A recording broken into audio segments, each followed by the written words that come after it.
একদিন সবুজে ভরা এক গ্রামের পাশে ছিল একটি শান্ত বন। সেই বনে থাকত একটি ময়ূর। তার পালক ছিল নীল আর সবুজের মিশেলে ঝলমলে, কিন্তু ময়ূরটি ছিল খুব লাজুক।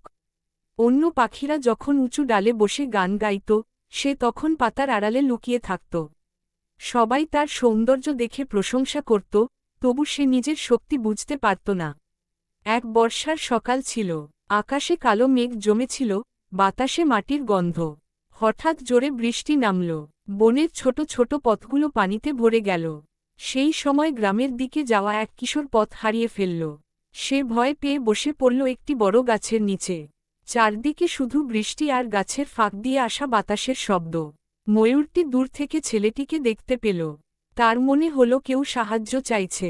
ভয়ে তার মনে ছিল, তবু বুকের ভেতর কোথাও সাহস জেগে উঠল। সে ধীরে ধীরে এগিয়ে গেল। তার পালক বৃষ্টিতে আরও উজ্জ্বল লাগছিল।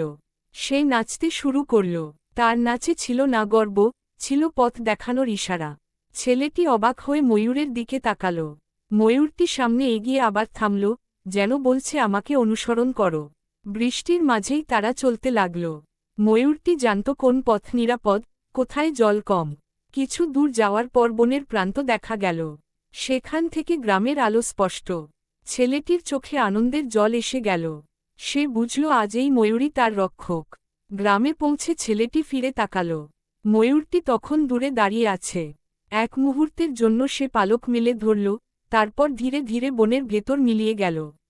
সেদিন থেকে গ্রামের মানুষ ময়ূরটিকে শুধু সুন্দর পাখি বলে দেখত না। তারা জানত, সাহস আর দয়ার রং তার পালকের চেয়ে উজ্জ্বল। আর ময়ূরটি, সে আর লুকিয়ে থাকত না। বৃষ্টির দিনে সে নাচত, রোদের দিনে সে হাঁটত উঁচু ডালে।